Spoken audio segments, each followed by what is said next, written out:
Okay, this is a completely different video.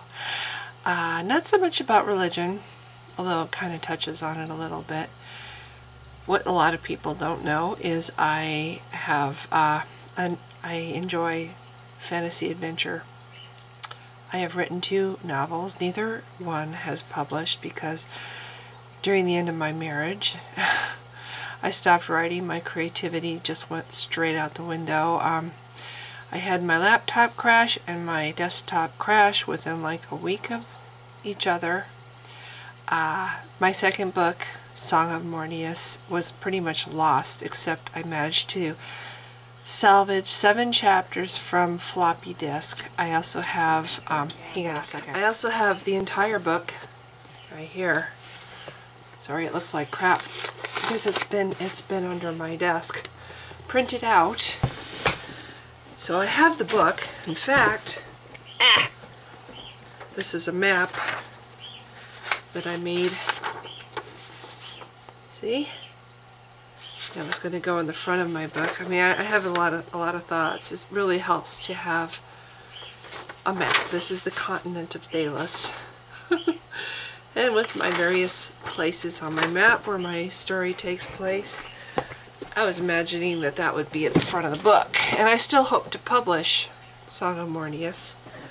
It's actually, unlike my first book, which I wrote when I was 19 and was a piece of shit, I do think Song of Mornius isn't a very, I think it has a lot of potential. I just had,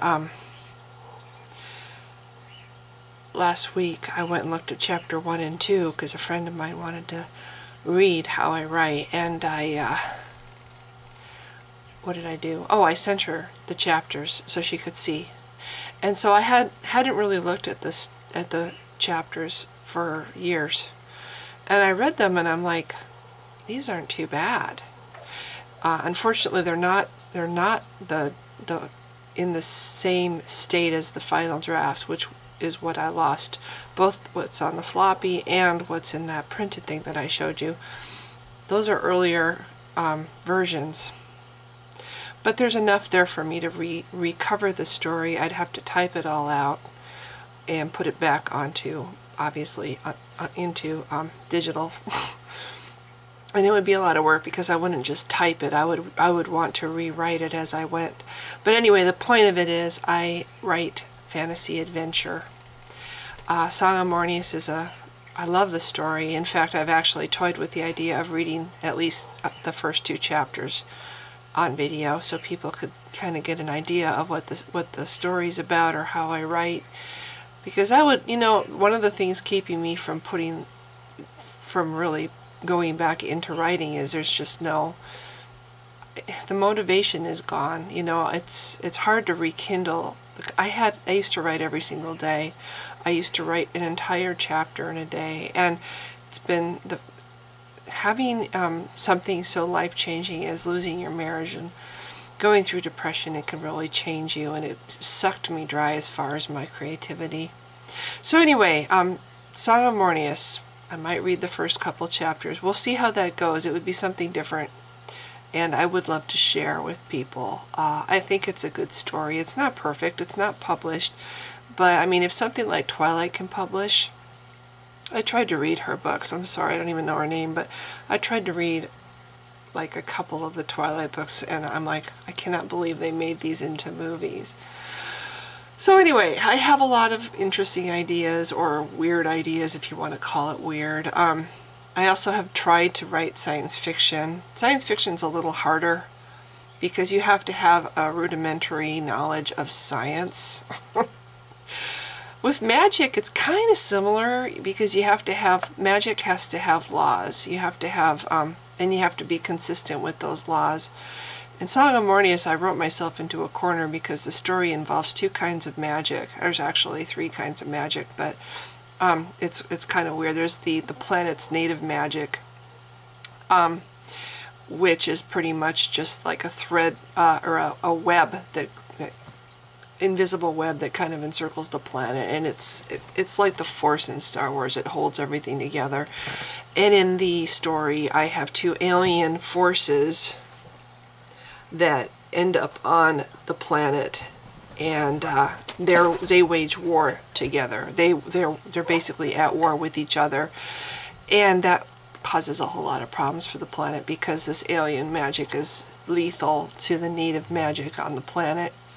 And one of the sources of this magic, they're called warders, and it's kind of like good versus evil. The good warder has been vanquished inside a gem that is housed in a staff. That's what Mornius is, the staff of Mornius. And Mornius is wielded by a young man, and I tapped into my own background a little bit for this. Galen Laval is the main character. He's kind of like a Thomas Covenant character. If you've ever read the Chronicles of Thomas Covenant, he's a reluctant hero type lead character, and he's just a boy. He does not know that his staff has this warder in the gem. He doesn't know that it has this healing power. Eventually he comes to learn that it does. He eventually comes to have a relationship with the warder. It's kind of a religious thing when you think about it, but it's not the same. It's not remotely, when you think of religion, like a relationship with Jesus. It's not like that at all. He just comes to, it's more like a friendship he has with the warder, and the warder protects him and watches out for him, and he basically becomes a healer. The staff allows him to become a healer, and he's befriended by Tarek Florin, who's a leader of this small struggling army that's trying to resist the dark forces of this other warder, who's the evil warder. And anyway, so that's basically the gist of it. And there's a couple clashes between the good and the bad, and in the end there's a major battle, but it's mostly about the characters. It's character-driven story. I have a giant, kind of stole from Stephen Donaldson. I have an island of giants, and Avalar Mistivir is a young giant that the giants traditionally were protectors of the world, protectors of the web of magic that encircles the world, and they have been humans that came to the planet. Humans are not native of this planet. Anyway, that's another story. Tried to enslave the giants, and almost drove the giants into extinction. So there's a race of elves that protect the giants on this island. And Pony, that's the third magic. Pony is another he's another alien from a different world, and he is an elf, but he's not like the elves that live on this planet. He's something else altogether. And so he's a main character, and he has wings because of a magical accident. Pony has large white wings, and he protects Avalar. His interest is protecting the giants. So when Avalar gets herself involved with Galen and Tarek's story, Pony also gets involved with the story. So anyway, yes, I have a very large interest in fantasy, adventure, and like I said, I tried to write science fiction. It too has rules though, and it has to be, again, you need to have some idea of science, or you have to be very clever to invent your own that makes some sort of sense, you know. So my dabblings in science fiction are very small and modest. I did try to write a story. This is long before Song of Mornius ever was invented. It was called Imagine Talonkai. I kept the name Talonkai for Song of Mornius. That's the name of the planet Talonkai, but it's a different Talonkai.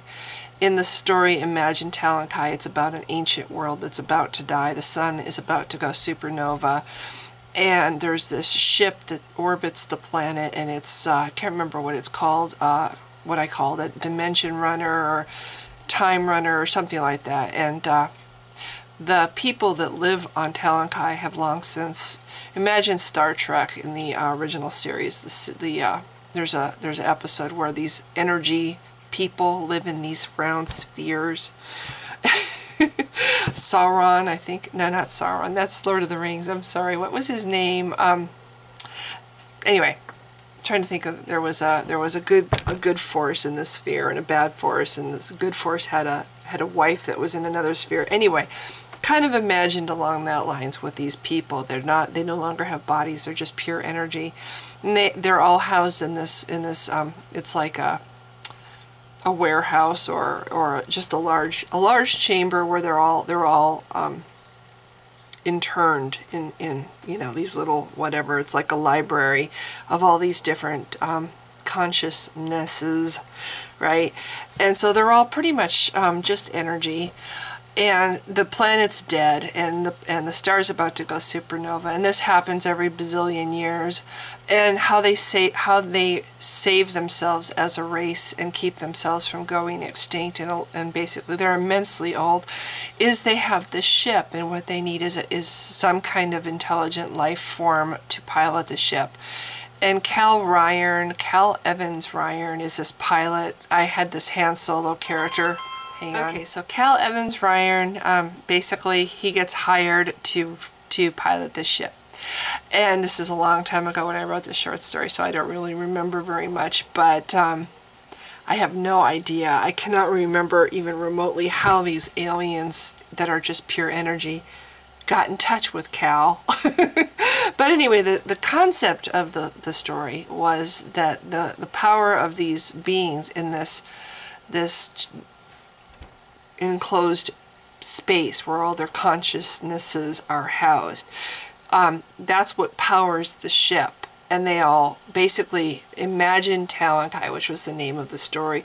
They imagine Talon Kai as what they want it to be, a young, verdant, if that's the word, lush life-filled planet, world, and themselves, you know, maybe they, I don't remember. It's been so long, but they just imagine the planet young again is what they do. And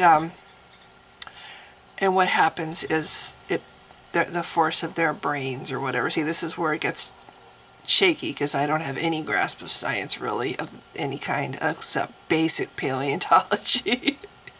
But the power of their minds focused together in imagining, right? That's like the navigation for the ship's jump, and the power of their minds is what basically propels or fuels the ship so it can jump. Cats. So that's how it happens. They travel through dimensions, and they travel to a dimension where the planet is young. Excuse me again. Okay, so that's what the whole idea of dimensions came from. I gave it a lot of thought when I was writing that story, the idea of dimensions, and the ideas that came into my head at the time was, you know, the universe is probably not the only universe.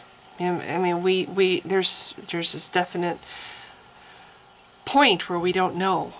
You know, we just don't know. We don't know how the universe started. We don't know for sure how it started. We don't know what existed before. We can guess, you know, based on what evidence we can find, we can give it our best guess, you know, and maybe we'll find something. You know, I heard something recently where they've come up with another possible explanation different from the Big Bang explanation. But anyway, there's things we don't know. And what we do know is that the universe is huge. And who's to say if it's the only one or if there's more, you know, if there's other universes, if there's in fact something bigger that has within it a whole bunch of universes. I mean, how big does it go? How big does it get? You know, if there's, once upon a time we just thought there was a galaxy, and then we figured out there were other galaxies inside something bigger that we call a universe. Who's to say that there's not something bigger, and inside that there's as many universes as there are galaxies? And who's to say that outside of that thing that has universes inside of it, there's not something bigger still? Now, how far does it go? How far does eternity go? I mean, does it have an end? Is there an end? Is there a time where you come up against a wall in space? Oh, that's the end. That's the end of all things. You know, are you going to come to a place where there's nothing? There's just, you know? How far does it go? When I look up in the sky and I see, you know, as far as I can see the faintest star, I know that that blackness that is between the stars is my window into eternity. I'm looking up into eternity. When I look up into space and I look past the stars, I'm looking into eternity, and it goes on, as far as I know, it goes on forever in all directions. So my thought is, as immense as that is, it's how big does it go? And you know, it's like I'm trying to think, okay, there's what I'm seeing and this reality, but is it immense in other ways too? Is it immense in other ways? I don't know how to say it differently. Every day when you get up, right? Every day that you wake up, you get out of bed at 8 o'clock in the morning, say, and you go about your day. There's another reality, another whole possible reality that exists. If you got up at 7 and went about your day would look a little bit different because you got up at 7. There's a different version of your day. What if you got up at 6? There's a different version of your day. What if you got up at noon? There's a different version of your day. You know, I'm thinking, I know this is probably not making any sense, but when we have deja vu and we see things that happen later, like I used to have dreams where I would see something that happened to me, or something that doesn't make sense to me, okay? Like a glimpse of something, like looking through a doorway and seeing some dancers, and you know, you wake up and you remember it for a moment and it's a crystal clear dream, like you're there, and then it's, you know, it's kind of gone. You puzzle over it for a minute or two because it doesn't have a story like most dreams have some kind of a story. This doesn't. It's just like a glimpse, and it's super clear, and then you kind of forget about it. You puzzle over it for a little while and then you forget about it, and then 3 or 4, 5, 6 months later you find yourself in some kind of foyer and you look through it, you're looking through a doorway and there's music and you see that exact scene and you remember it immediately. It's like, oh my gosh, that's that thing I saw in my dream. Or like another time I had I witnessed a whole conversation between 2 people I didn't know in a kitchen that had stainless steel counters.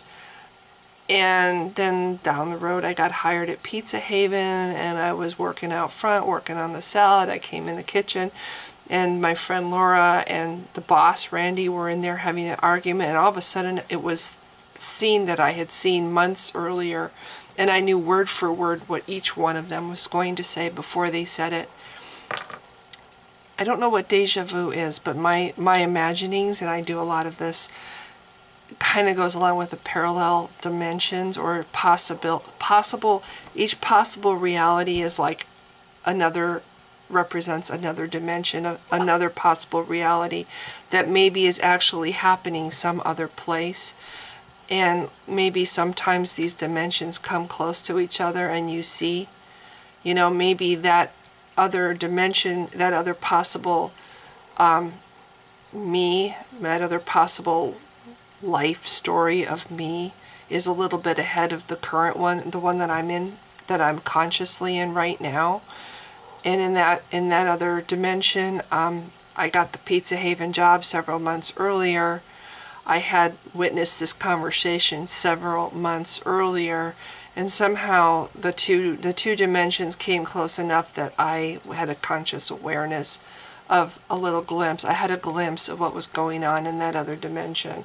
And sometimes I think that's what we when we see people who, there are actually people who say, I don't know if I believe it because I don't know if I believe in ghosts, but say that they see spirits in rooms. They walk in, oh, there's all kinds of people here, you know, and they're not talking about living people, they're talking about dead people walking around in the room and nobody can see them. But some people say they can see them.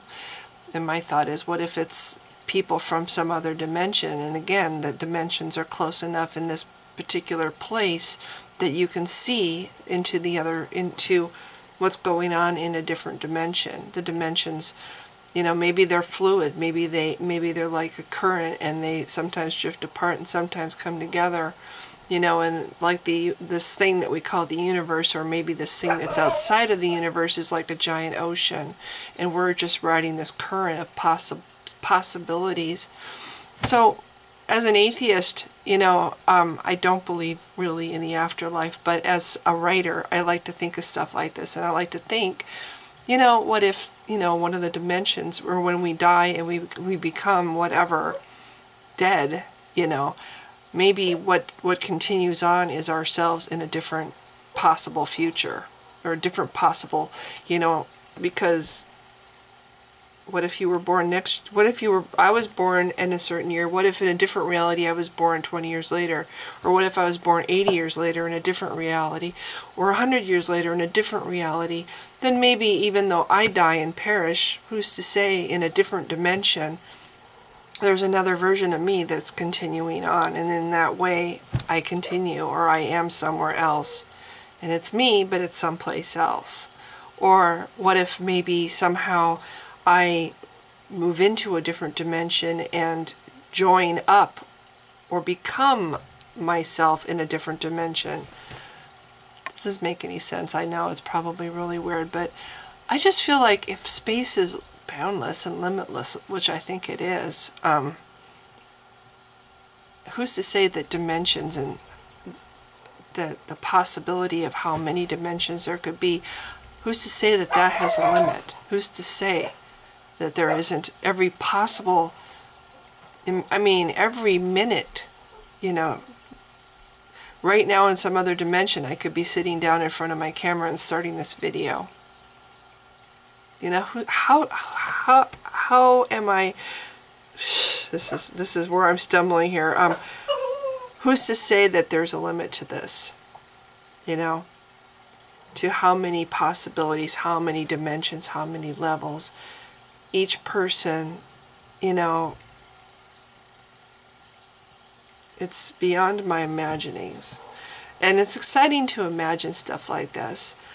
I don't know, like I said, I don't know if I believe in ghosts, but I do think that there's a lot of stuff out there that could be that we don't know. And some things that I think that we cannot explain because, you know, with our silly little, whatever, silly isn't the word, limited minds, we don't have a grasp. You know, we have these little, well, it's a spirit, it's a shadow, it's a ghost, you know, maybe it isn't any of these things. Maybe it's another reality and we're getting a glimpse of it. Maybe it's us in some other time, or us in some other state, you know. And another thing that I was thinking too is all these planets, and I've heard a statistic recently that they think so much of the universe is dead and just this little tiny bit of it's alive. What if there's a dimension for every planet on the that exists that has that planet being alive? What if Mars is dead in this dimension and dead in 100 trillion other dimensions, but there's one dimension where Mars isn't dead and the Earth is dead?